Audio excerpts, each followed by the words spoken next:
Yan, so, yung isang tanong ng tropa natin, kung tinakpan ba natin yung stock na dinadaanan. So dito ate, dito yun, yung tinadaanan ng langis mo, chong. Kaya dito lumalabas yung langis dito.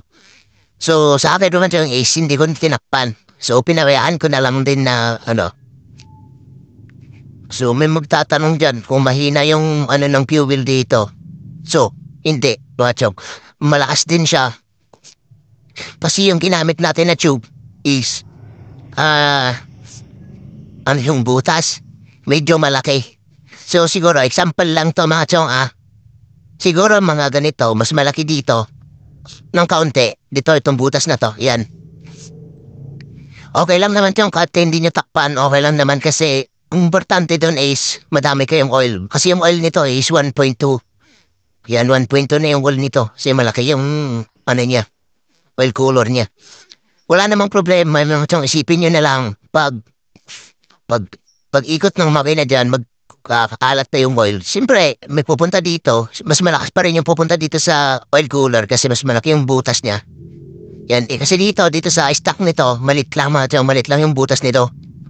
Ito mas malaki. Kaya hinayaan ko na lang, hindi ko na lang tinakpan. Wala namang problema. Ang importante, may pupunta pa rin, may pupunta pa rin na oil dito sa head niya. Pero mas malakas pa yung dito kasi naririnig ko mga na yung cams nito talagang naririnig mo na maraming oil kumbaga. Kasi siyempre alam mo na yon basta pag naririnig niya talaga kasi mas malakas. Wala namang dyan man siya eh. Yan. Yan epoxy lang yan. Baka hindi pa kayo nakapanood mo yung mga bagong nakapanood sa natin. Epoxy lang yan mo ha. Still epoxy. Yan. Tapos yung clamp. Maghanap pa yun ng clamp na heavy duty mo. Tsaka itong clamp ko na to, local lang to.